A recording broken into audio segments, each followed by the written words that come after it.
Galera, de volta, estamos juntos para a segunda aula do nosso programa. Espero que vocês já tenham sabido tudo, estudado, calculado, tudo bonitinho da aula passada. Mas quem não conseguiu, não tem nenhum problema, pode baixar quando quiser. Toda semana tem uma aula nova, mas todas as aulas ficarão sempre disponíveis para vocês poderem assistir. Então não tem nenhum problema. Assista a aula de hoje, se for o caso, depois assiste a de outra, mas essas aulas têm algo de parecido, que é a contagem, que eu vou explicar de novo, enfim, tem uma relação que é legal que pelo menos as duas sejam estudadas, ouvidas perto uma da outra, né? E vamos falar um pouquinho também mais de astrologia. Eu comentei sobre mapa de nascimento na aula passada, por que o horário de nascimento era importante e por que esse horário de nascimento tinha a ver com a primeira respiração. Eu acho que a gente pensa numa história de uma vida, o mapa é uma espécie de roteiro, né, para contar uma história, para a gente fazer uma grande história, escrever um livro, fazer um filme, enfim, que tem o começo dela na primeira respiração e o final dela é na última respiração. Então a gente começa respirando e termina parando de respirar. E esse mapa é esse tempo que a gente tem para poder realizar essa potência toda. E essa potência a gente está falando em relação primeiro aos signos, que são campos de energia, campos energéticos. E aí vamos pensar no seguinte, vamos pensar a questão do campo biomagnético. O nosso planeta tem uma esfera bioenergética, ele emana energia, são campos, né, de frequência energética, nosso corpo emana campos de frequência energética e tudo, né? Tudo que está aí, essa cadeira, essa escada, todos nós, essa câmera, todas emanam energia, são compostos de energia e essa organização que diferencia uma coisa da outra. E é exatamente isso que a gente está estudando, as diferenças desses campos energéticos. E para isso a gente classificou os signos em 3 modos, né? O primeiro modo é a classificação dos signos pela polaridade. Ele tem uma polaridade ativa, dita de natureza masculina, e uma polaridade receptiva, dita de natureza feminina, Yang e Yin. E esses signos são os Yangs, os signos de fogo e de ar, estudados na última aula, e os receptivos são os de terra e o de água, também estudados na aula passada. Para a gente ter uma noção de como atuam os elementos, e hoje o que nós vamos estudar é a qualidade da modalidade desses signos, a modalidade com que essas energias se manifestam, nós fizemos um estudo, aí bem técnico, da contagem dos pontos para que a gente possa definir no nosso mapa, ou de quem quer que a gente esteja lendo, se há o predomínio de um elemento, se há falta de um elemento, se há equilíbrio entre os 4 elementos. Isso já vai dar uma primeira análise muito bacana mesmo sobre um jeito de ser no mundo, de se expressar, de olhar a vida, de se relacionar. E eu acho que esse entendimento nos ajuda a aceitar as pessoas com suas singularidades, com suas diferenças em relação a gente, reconhecer coisas semelhantes, também acolher aquele nosso jeito de ser, mesmo que haja mais coisa de um lado, que haja menos coisa do outro. Às vezes não tem nenhum ponto, nenhum pontinho do mapa que se conecte com um dado elemento e esse elemento está lá. Nós temos formas de acessá-lo. Para adiantar um pouco, nós temos momentos da vida que nos ajudam, astrologicamente, a trazer à tona esse elemento. É elemento, por exemplo, que está em desequilíbrio. Mas esse é papo para outra história, é uma coisa mais avançada, mas entender que não é que ao não ter acesso direto àquilo, eu não possa me conectar, desenvolver, aprender. A vida é um aprendizado. A questão é não forçar a barra, achar que eu vou me tornar um expert naquele assunto e explorar aquilo que está disponível. Essa foi uma visão de energia que eu dei na primeira aula. Também foi colocado para vocês na última aula a importância dos dados astrológicos e a questão da precisão do nascimento. A gente tem a data do nascimento, tem o local do nascimento. O local do nascimento vem nos programas com a latitude e longitude desse local de nascimento. Isso leva em consideração, às vezes, o horário de verão, mas vocês não precisam se preocupar. Hoje em dia, os programas já consideram quando há ou não horário de verão na cidade da pessoa, no local que ela nasceu, e a precisão da hora. Eu estou falando ainda, e hoje, da precisão da hora, porque nós vamos precisar disso o tempo todo. Para toda a nossa análise, ela vai ser fundamental. Agora, os pontos que a gente levou em consideração como ascendente e meio do céu, esses têm uma sensibilidade absurda em relação ao horário de nascimento. Se o horário estiver errado, nós podemos fazer uma contagem de pontos errada. Não sei se vocês lembram, se vocês estudaram, acho que estudaram sim, o ascendente e o meio do céu contam 3 pontos. Se tiver errado, você já tem uma quantidade enorme de avaliação que não está correta. Então a gente tem que tentar extrair de quem vai nos dar um dado, até da própria nossa vida, da nossa história, o máximo possível de informações que garantam alguma precisão desse horário. Vai falar com mãe, com pai, com avó, com quem participou ali na hora do parto. Buscar, alguns clientes meus buscaram em hospitais, foram lá no hospital, apesar de que eles têm um número relativamente pequeno de anos com a obrigação de guardar esses registros. Enfim, algumas certidões de nascimento trazem horário, outras, inclusive quem nasceu muito antigamente, não trazia nenhum horário de nascimento. Então isso é alguma coisa insegura, não podemos garantir que aquela análise está certa se o horário não estiver certo. Mas é isso, como a gente não consegue ter perfeição, a gente vai ter que conviver com essa possibilidade, com essa situação, e lá na frente vou mostrar para vocês o quanto a técnica de um astrólogo pode ajudar a encontrar melhor o horário de nascimento. É só consultar um bom astrólogo que ele calcula, através de, enfim, constatações de fatos, os erros prováveis de hora trazidos pelo cliente ou pela pessoa que está levando o mapa para você. Então, isso é mais uma vez esclarecendo, né? Então, a primeira respiração e a última respiração. Voltando aos campos de energia. Falamos também que os signos são a emanação da luz fragmentada nas suas diferentes frequências, que é o espectro da luz. Então nós temos, né, o arco-íris é a luz lá dividida nas diferentes frequências de cor e aí de intensidade, né? Então a gente também tem nos signos uma luz, uma energia vital, uma energia universal que se expressa de 12 formas diferentes, e mais tarde eu vou fazer uma exploração bem mais profunda e ampla sobre esse assunto do espectro, quando a gente começar os signos, que é a partir da aula que vem. Então vamos lá falar sobre o que interessa para essa aula, que são as modalidades. Nós dividimos os signos então em energias que operam de um determinado modo, né, tem uma característica, tem uma frequência. E esses elementos podem se manifestar de 3 modos diferentes.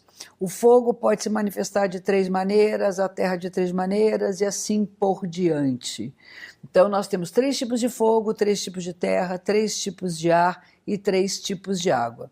Essas ditas modalidades, a forma com que ele vai se expressar no mundo, são chamadas de signos cardinais, fixos e imutáveis. Eu posso até, para associar melhor a ideia do que é um cardinal, associar a característica da impulsividade. Então são signos impulsivos, os fixos são signos estáveis e os mutáveis são signos em transformação, o próprio nome já diz, são signos flexíveis, né? Mas é cardinal, fixo e mutável. Então vamos começar a saber primeiro quem são estes signos. Os signos cardinais são os signos de Áries, Câncer, Libra e Capricórnio. Os signos fixos são os signos de Touro, Leão, Escorpião e Aquário. E os mutáveis são Gêmeos, Virgem, Sagitário e Peixes. Isso tudo é legal ter anotadinho, porque o visual é fácil da gente poder recorrer a qualquer momento quando a gente tem dúvida. O Sagitário é o quê? É mutável. Só olhar ali, você tem isso rapidamente ao seu alcance. Então tem que registrar primeiro quem são esses signos relacionados às 3 modalidades. E aí nós vamos fazer um mesmo tipo de contagem que fizemos na aula passada. Vamos rememorar? Ok. Nós temos Sol, Lua, Ascendente, meio do céu, Mercúrio, Vênus, Marte, Júpiter, Saturno, Urano, Netuno e Plutão. Ao lado de cada um desses planetas e do ascendente do meio do céu, você vai colocar qual é o signo. Então, o Sol está no signo de Escorpião, a Lua está no signo de Peixes, e colocar do lado qual é a modalidade. Então, o Sol está no signo de Escorpião, a modalidade é fixa, então o Sol é fixo. A Lua está no signo de Peixes, Peixes é mutável, então aquela modalidade é mutável, e assim por diante.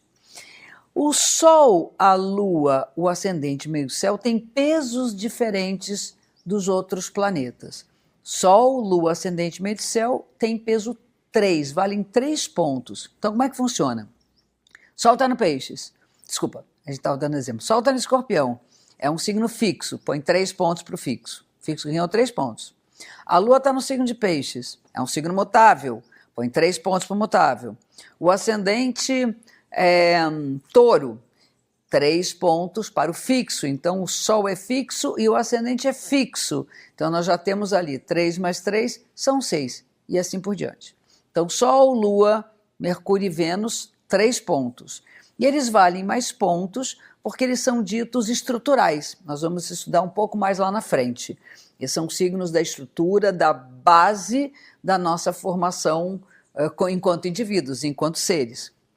Logo a seguida vem Mercúrio, Vênus, Marte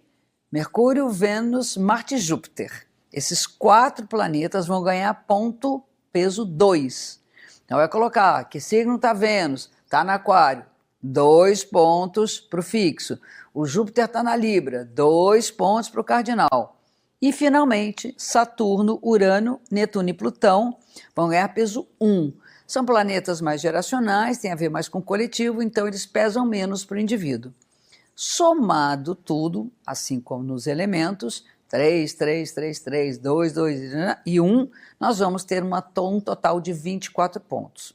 Dividido por 3 modalidades, você tem a média de 8. Na aula passada a média era de 6, porque eram 4 elementos, agora nós temos 3, a média de 8. Então nós vamos pensar, de 4 até 12, vamos colocar o 12 já com excesso, vamos botar de 5 até 11, de 5 a 11, há equilíbrio. De 12 em diante, nós temos excesso. E de 4 a 0, 4, 3, 2, 1 ou 0, que pode ter, nós temos a falta. Então vamos lá, o equilíbrio vai de 5 a 11, o excesso de 12 em diante e a falta de 4 até 0. Então essas avaliações, que são ainda mais globais, são um pouco mais genéricas do que a análise que nós vamos fazer mais à frente, nos dão uma ideia muito clara da organização dessas energias como um todo, o modo como operam essas energias, como elas se organizam, que quantidade eu tenho mais de uma coisa, mais de outra, onde nossos equilíbrios e desequilíbrios acontecem.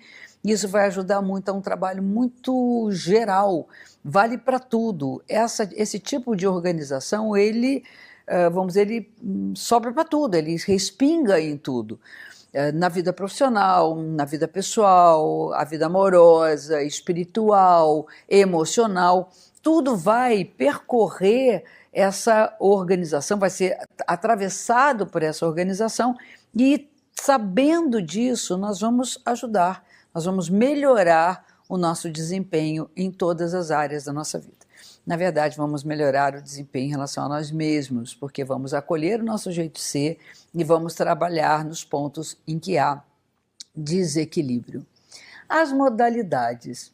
Tem um autor que eu gosto muito, eu vou sugerir inclusive essa bibliografia, que se chama Stefan Arroyo. O Stefan Arroyo é um grande astrólogo, ele tem uma pegada bem da psicologia, ele trabalha com astrologia psicológica, e ele fala das modalidades de uma maneira como eu nunca tinha ouvido, que eu acho muito interessante. Que os cardinais são forças que funcionam de uma maneira centrífuga que foge do centro, de dentro para fora, elas são expulsas, né, da nosso poder de centralização.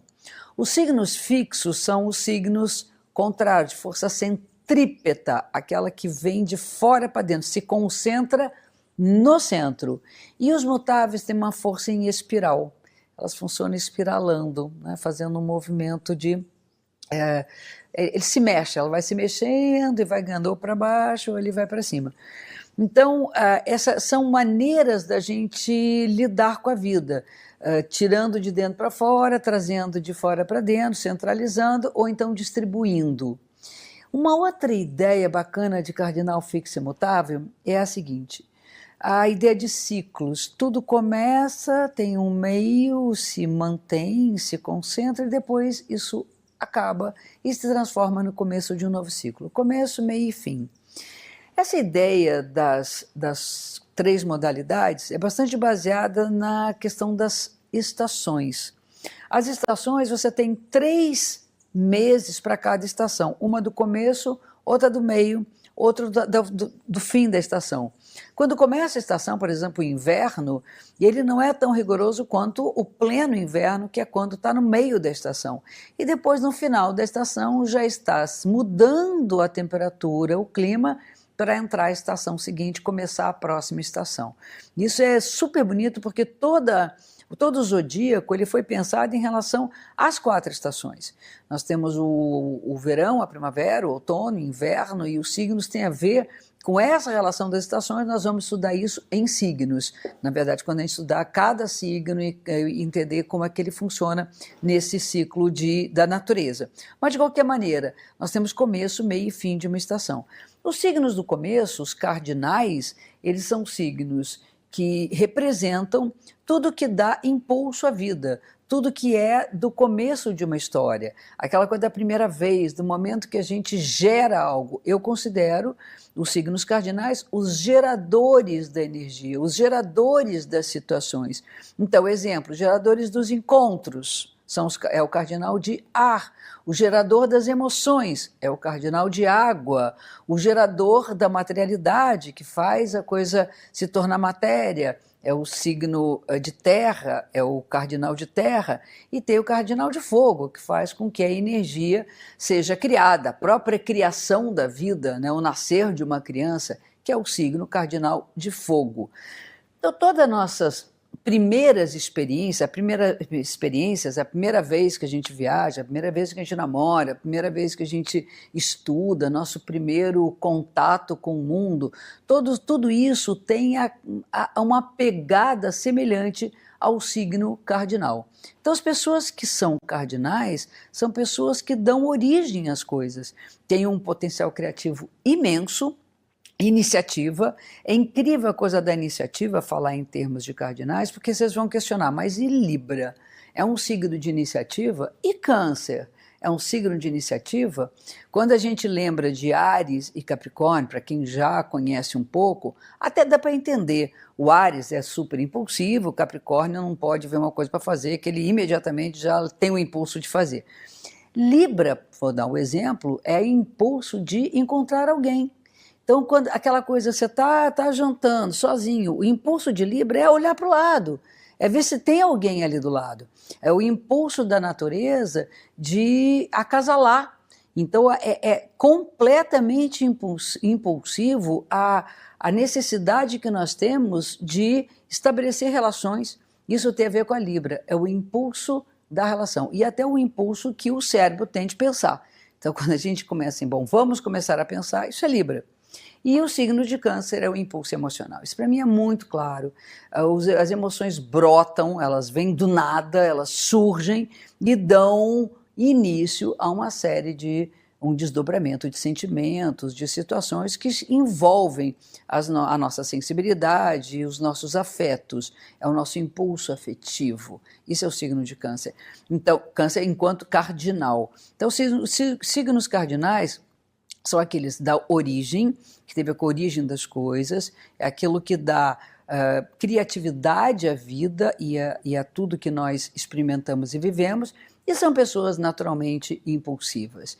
Não têm muita paciência de esperar as coisas acontecerem, a própria iniciativa de Libra em relação ao outro, não espera que o outro diga alguma coisa, porque já imagina que o outro está querendo tais e tais coisas. Então, isso nos explica a qualidade de signos que, até teoricamente, para algumas pessoas são inseguros, não são tão inseguros na medida que nós temos o impulso e o desejo de levar adiante as coisas.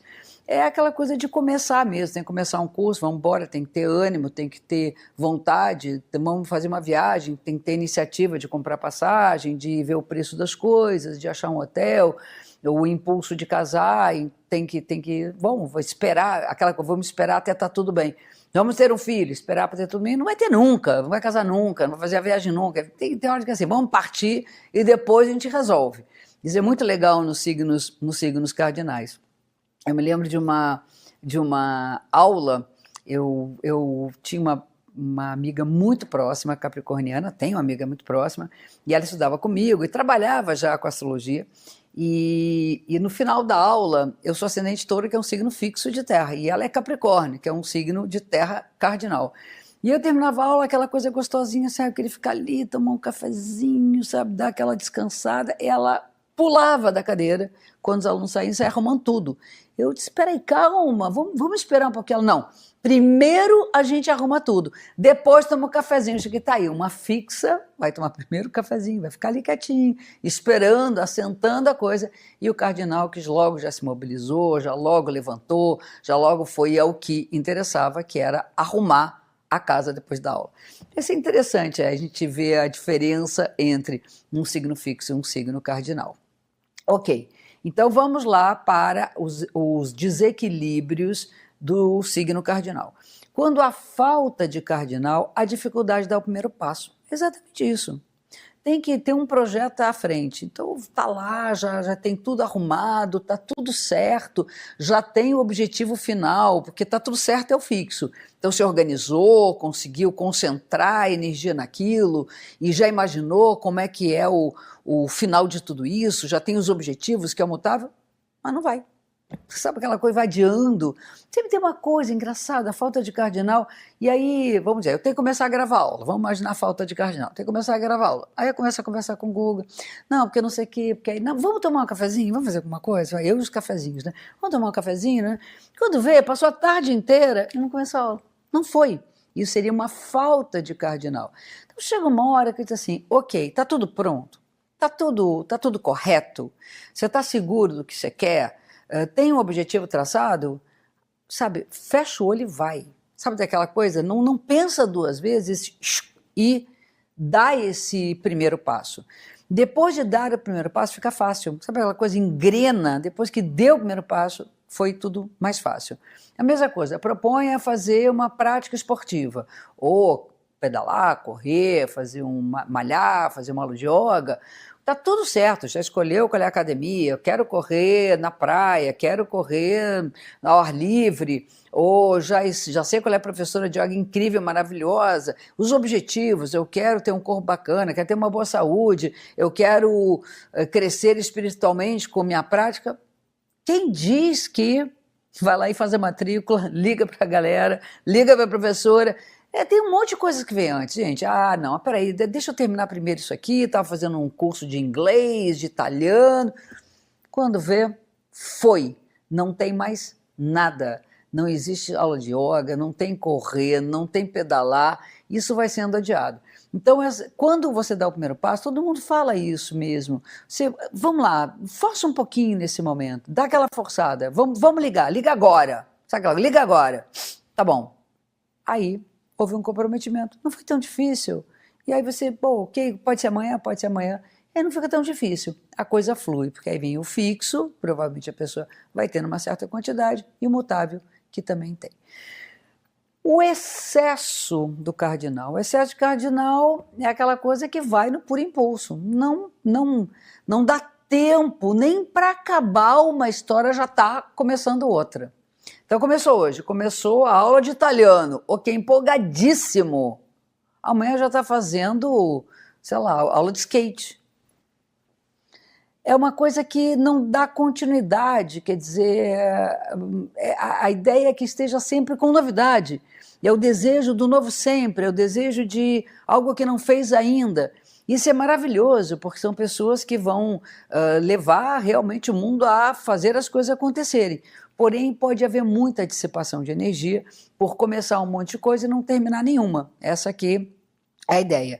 O não levar adiante, que é um problema do fixo, um problema é uma questão do fixo, e o terminar, que é uma questão do mutável, pode ficar tremendamente comprometida com o excesso de cardinal. Se você tem um excesso de uma modalidade, efetivamente você vai ter algum desequilíbrio nos outros dois. São 3 só, então algum dos outros dois vai ficar comprometido. Então tem que olhar se a dificuldade desse excesso de cardinal é pela falta de continuidade que eu fixo, ou se pela ideia de que eu tenho que chegar no fim e concluir, pela dificuldade de concluir, que é uma questão do mutável, né? Então, eu acho que o exercício é o seguinte, ok, deu o primeiro passo, outras coisas vão interessar, e não quer dizer que não deva dar o passo de outras coisas, mas tentar levar o máximo possível até um certo grau de satisfação para concluir aquele processo. Não precisa ser igual a todo mundo. Então, coisas muito longas, muito extensas, que demandam aquela perseverança,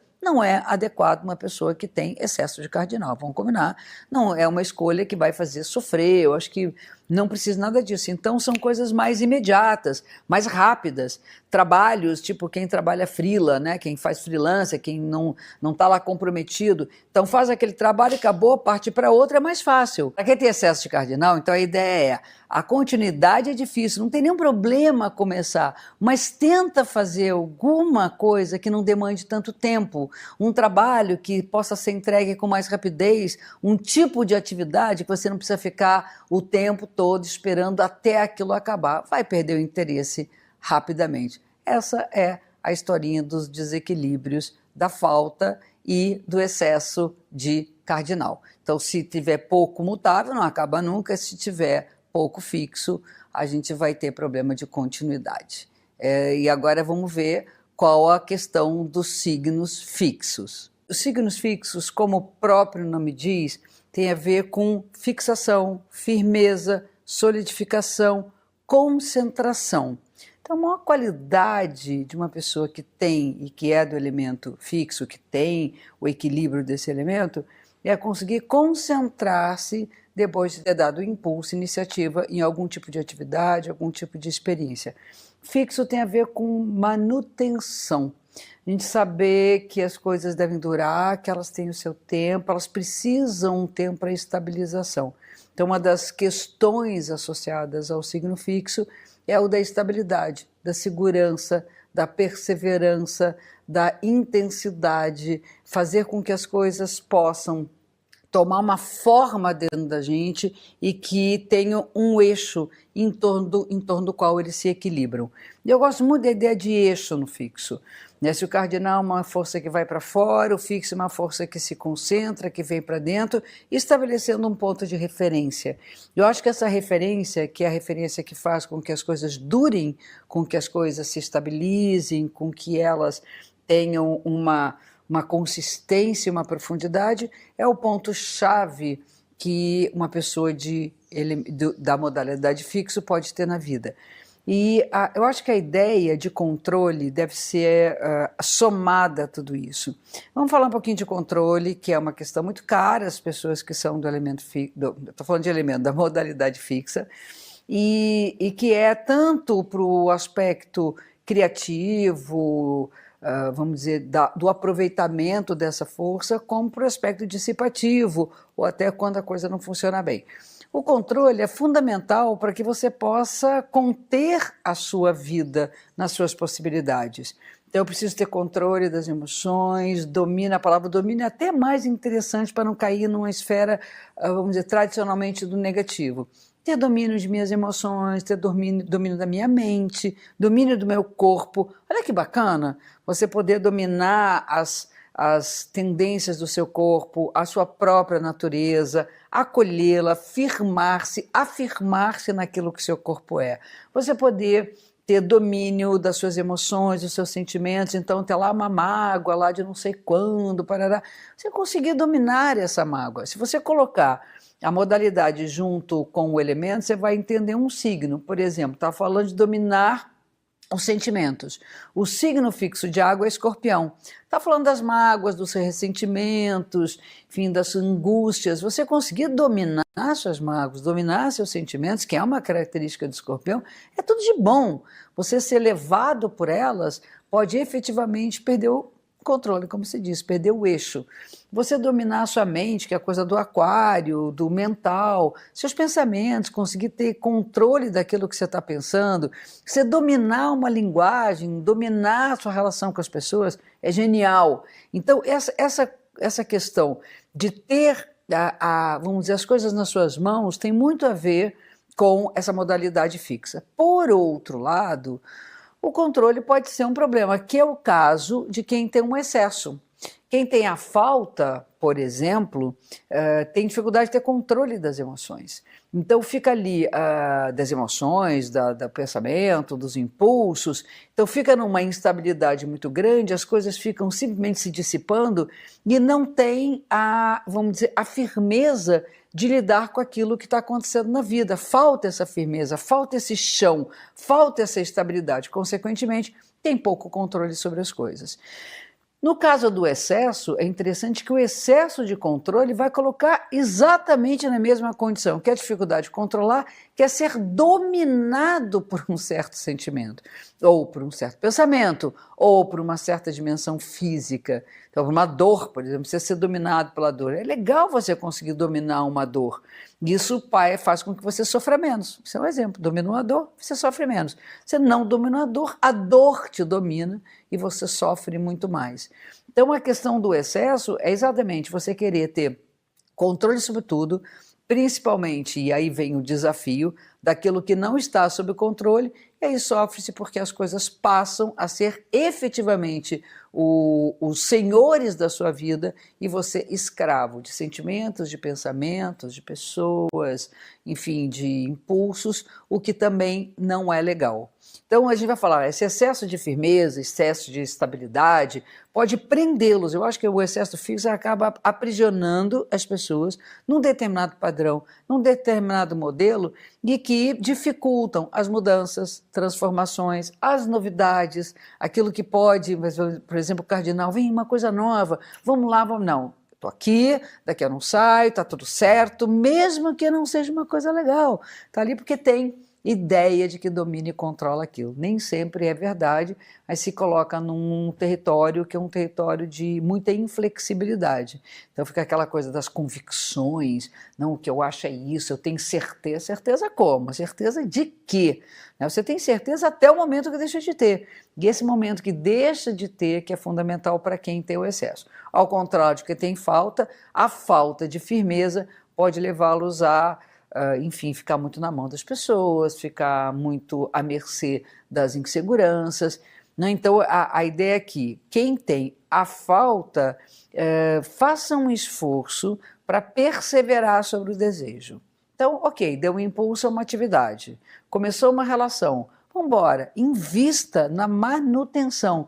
É uma coisa meio incômoda ficar ali, ou tentar, ou repetir, ou firmar-se naquilo. De repente já logo quer partir para uma outra coisa, já passa meio batido por essa zona de estabilização do processo. Acho que é muito importante para depois poder mudar, encontrar coisas novas, você conhecer esse território de estabilização, de firmeza e determinação. Por último, nós temos os mutáveis. Os mutáveis, que essa energia em espiral, quer dizer exatamente o momento em que as coisas mudam e é que preciso mudar o foco, é preciso adaptação. Isso é uma das qualidades mais incríveis dos signos mutáveis, é o poder de adaptação. Então, tudo pode dar um jeito, sabe aquela coisa? Não está dando, tem uma porta aqui, tem uma janela acolá, tem sempre uma saída. Acho tão legal a ideia de uma saída para situações que tendem, por exemplo, a se repetir. A gente vem na sequência das modalidades, a gente vem do fixo, em que você já conhece, está tudo certo, está tudo estável e de repente é preciso mudar. As coisas acabam, têm um fim, e esse processo de transição entre o final de um ciclo e o começo do novo, os responsáveis são as pessoas do elemento mutável. Eu acho que a grande capacidade do mutável, das pessoas que têm essa ênfase, é distribuir energia. E distribuem de uma maneira lindíssima, distribuem emoções, distribuem ideias, distribuem, enfim, intuições, distribuem trabalho. É o poder de fazer com que você não se concentre tudo numa única pessoa, numa única coisa, e que isso vá gerar variação de experiências em relação a uma determinada coisa. Por exemplo, eu tenho um trabalho, aí dei impulso, ok, comecei, e aí eu vou tomar para mim. Porque eu tenho que dar conta desse trabalho, eu tenho que conhecê-lo, tenho que me firmar nele. No momento em que aquilo já deu o que tinha que dar, você começa a distribuir tarefas, por exemplo, bom, esse aqui faz melhor, aquele ali faz melhor, ou distribuir meu tempo, conseguir fazer com que haja mais movimento e mais flexibilidade, até para poder entrar outras coisas nesses espaços de movimento. Eu acho que a coisa mais importante do mutável é gerar um movimento na vida, é trazer novidades, é mostrar que tudo tem um final e saber concluir bem as suas histórias. Então, eu acho que uma das qualidades mais interessantes na vida, quando você pensa do mutável, é você conseguir fechar um ciclo. Fechar o ciclo de uma relação, fechar um ciclo de trabalho, fechar um ciclo de uma idade, por exemplo. A gente fala tanto desses ciclos astrológicos, né? Sei lá, de 30 em 30, aí termina um, vai começar outro. Um ciclo astrológico pode ser de 20 em 20, ciclo de vida. Você fecha um, começa o outro. Sai o adolescente, entra o jovem, sai o jovem, entra o adulto, sai o adulto, entra o amadurecido, depois o velho, enfim. A gente vai fazendo essas transformações e é preciso ser flexível para que elas de fato aconteçam e deem espaço para as coisas novas chegarem. Aí vamos pensar na falta do mutável. A falta do mutável, eu acho que é muito clara, é falta de flexibilidade. A dificuldade de você achar saída numa situação. Então fica ali preso naquilo, fica ali, tarará, e aí a saída está aqui do lado, mas não enxerga. Fica naquele foco, ou seja, querendo impulsionar algo e não está vendo que ainda não acabou, seja mantendo e a coisa já está na época de transformar e de mudar. Então, eu falo sempre às pessoas com falta de mutável que no momento que começar a se sentir esgotado, que está cansando, você já vê repetição, começa a olhar para o lado.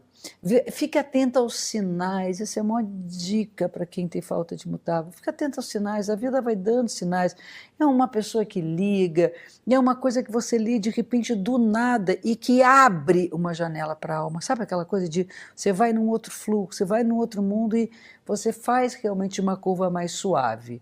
Isso é uma ideia para o mutável. Achar algum certo movimento, buscar variação de atividades. Então, se você escova o dente todo dia numa hora, tenta escovar num outro horário, medita numa hora, tenta meditar numa outra. E entender que é possível encontrar lugares diferentes para as mesmas coisas e mesmas coisas para lugares diferentes. Então, essa flexibilidade é fundamental ser desenvolvida para quem tem a carência da modalidade mutável. Quando a gente fala do excesso de mutável, gente, a pessoa não para, ela muda o tempo todo, ela não se estabiliza em nada. Eu tinha um aluno, muitos anos atrás, muito fofo, gente, coisa mais que ele era um menininho, e ele era todo mutável, tinha, sei lá, 2 pontos no cardinal, 0 no fixo, tudo no mutável. Ele disse assim, eu me sinto sobrevoando a vida. Não aterrizo nunca, estou sempre sobrevoando. Tá sempre, é como se tivesse uma folhinha flutuando, uma peninha flutuando ao longo do vento, assim, à mercê do vento. Então vai, pipoca aqui, pipoca ali, vai ali, parece pauzinho de enchente, sabe? Que vai, cada esquininha vai parando e não tem a manutenção de nada, as coisas não se firmam, não se fixam, não dá impulso, vai sendo levado pelas correntezas, né? Depois tem a dificuldade de concentração, essa coisa muito múltipla que o mutável tem, essa coisa espiral, vai espiralando, quando vê, está tonto mesmo, essa coisa vira.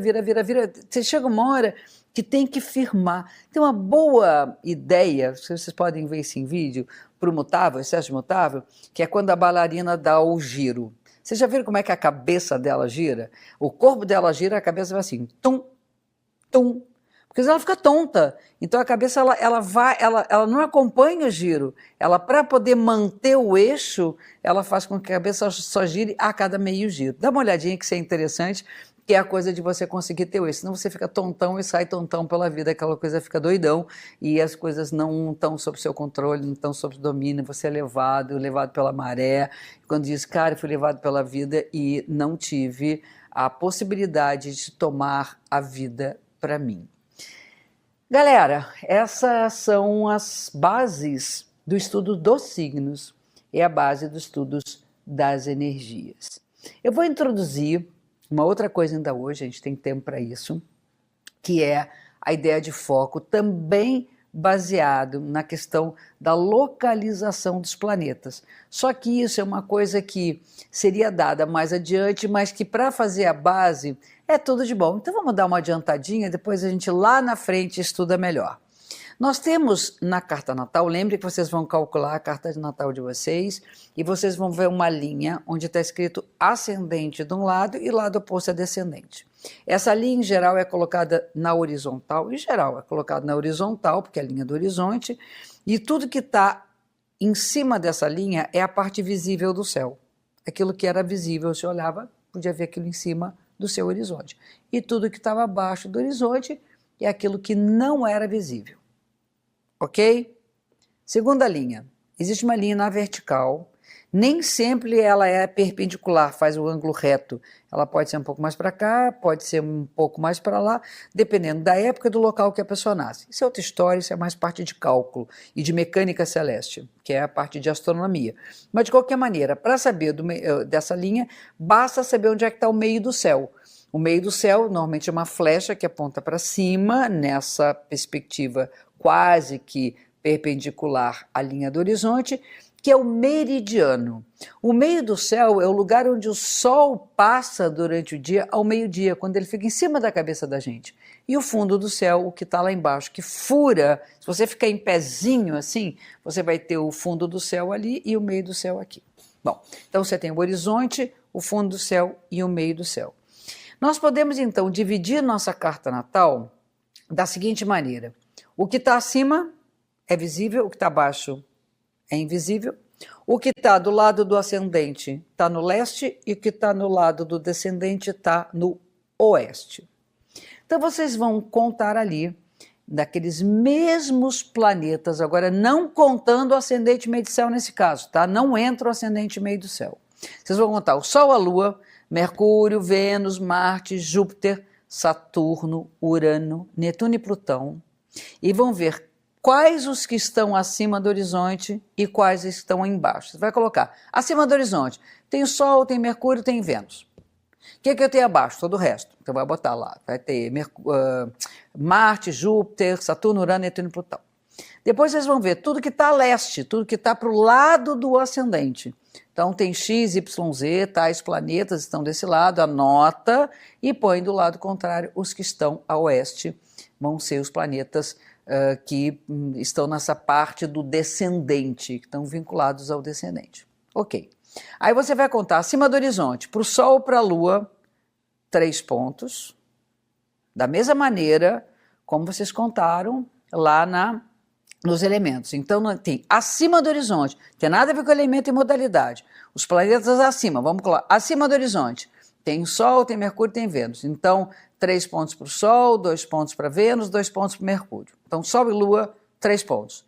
Mercúrio, Vênus, Marte e Júpiter, 2 pontos. Saturno, Urano e Plutão, Saturno, Urano, Netuno e Plutão, 1 ponto.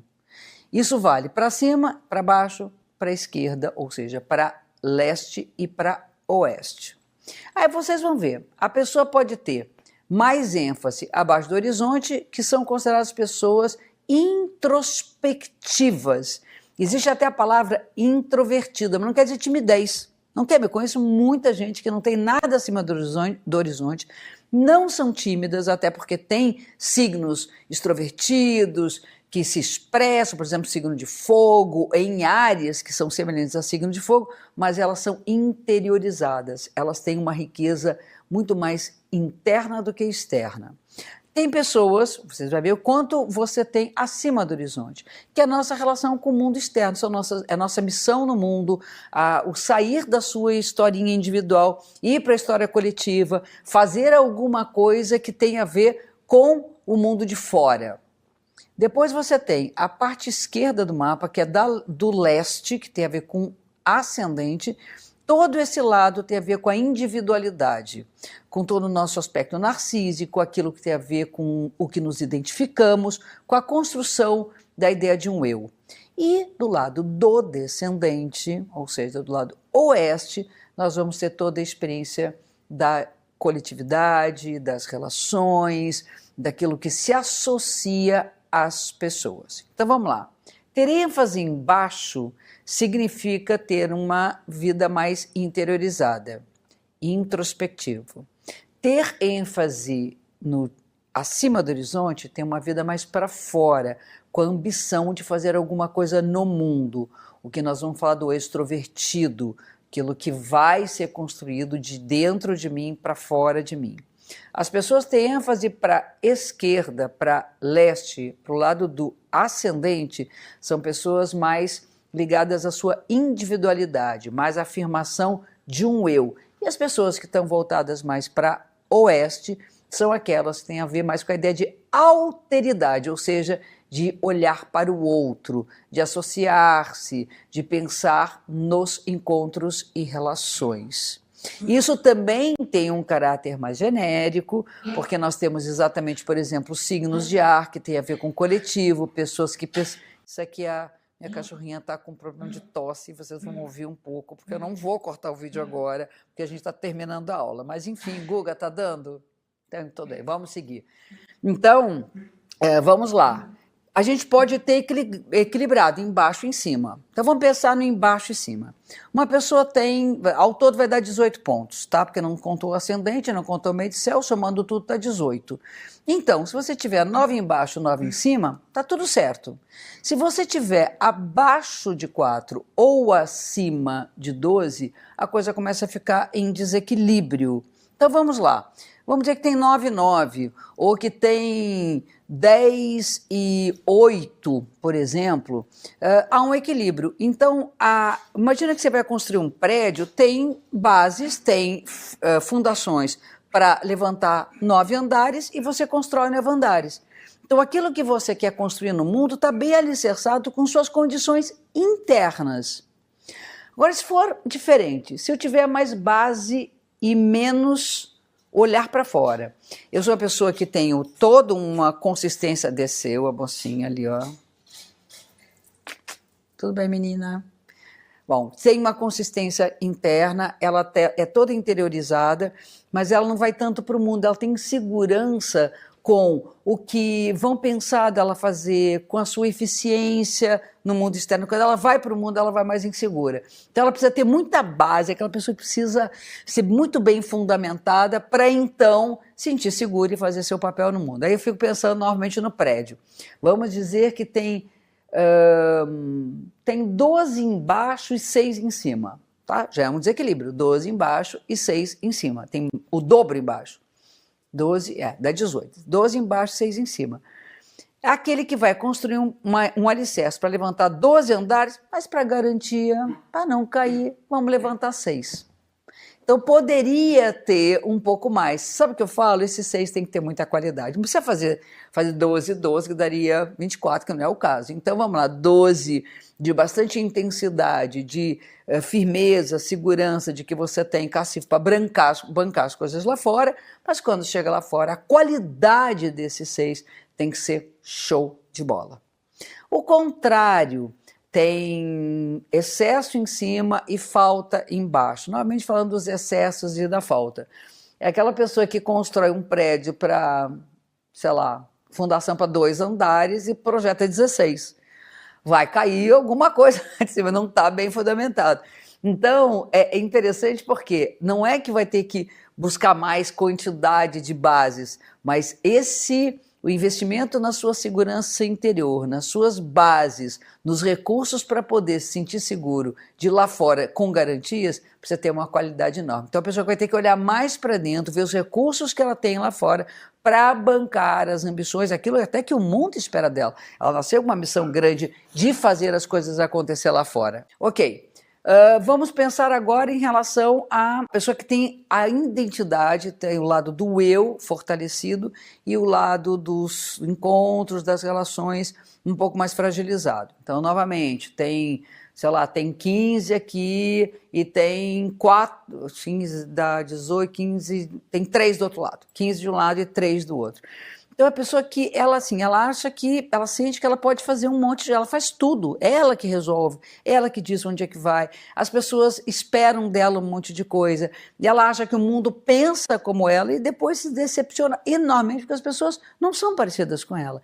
Depois quando ela vai pensar numa troca, esperar alguma coisa do outro, não vem. Isso por quê? Porque ela assumiu mais coisas do que ela pode receber do outro. Então o importante é qualificar esses encontros, é saber escolher melhor, saber contar com aquelas pessoas que de alguma maneira vão fazer parte da vida dela, seja no profissional, seja na vida pessoal, de uma maneira muito intensa. Então não é qualquer pessoa que pode entrar nessa parada.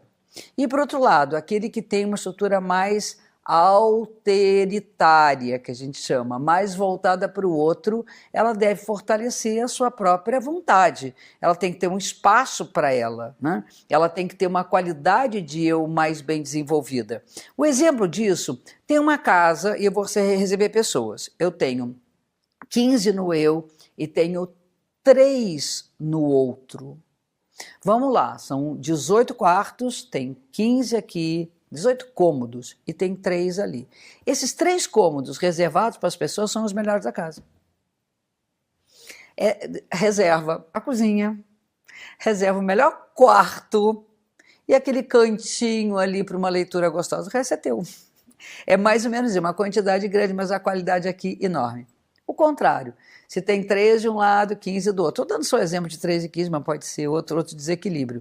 Você fica com os 3 melhores e o resto fica com todo. As pessoas ficam com aquele bando de quartos que tem ali, com espaço incrível, mas tem que ter um especial reservado para si mesmo. É a compensação de um lado e de outro. Isso para não ir contra a própria natureza, não quero que ninguém mude o seu jeito de ser, não acho que é por aí, mas é poder atingir uma melhor performance na vida, conseguir melhores resultados em relação a esses desequilíbrios. Essa relação, eu chamo de focos, onde é que você está focada, tem a ver com a ideia de casas astrológicas, mas isso é um assunto que a gente vai ver lá na frente, numa outra etapa do curso, num outro módulo do curso, e aí talvez vocês entendam mais especificamente o que é ter os planetas nesses hemisférios que a gente chama. Provavelmente verá perguntas do tipo, mas eu tenho tudo num quadrante, por exemplo, tem tudo para o lado esquerdo e tudo para baixo. É um eu interiorizado, tem tudo para fora no eu, é um eu para fora. Aqui eu tenho alguém que olha para o outro, mas de uma maneira intimista, tem aquele que olha para o outro de uma maneira externa, esperando que esses encontros realizem algo no mundo, ou esperando que esses encontros produzam alguma coisa de intimidade e de aprofundamento. Então tudo que está para baixo é um aprofundamento nessas bases, na vida interior. Tudo que está para fora é uma missão com o mundo externo. Tudo que está para a esquerda é algo que tem relação com a nossa identidade e tudo que está para a direita tem relação com nossos encontros e com nossas relações. Bom, demos bastante coisa hoje, né? Vimos modalidades, os equilíbrios e desequilíbrios de todos eles, já vimos na aula passada os elementos, modalidades, elementos e vimos também focalização, que é essa história de colocar os planetas nos hemisférios acima e abaixo do horizonte, esquerda e direita ou leste e oeste do meridiano. Dúvida sempre, gente, vamos continuar conversando, a aula continua. Coloquem suas dúvidas e estudem no sentido de pesquisem, de olhem outras coisas, mas sempre focado nessa metodologia, porque tem uma ordem para as coisas serem bem associadas lá no futuro, que a ideia é essa, que a gente consiga pegar cada uma dessas partes e junte as partes para poder começar a entender como se interpreta um mapa de nascimento.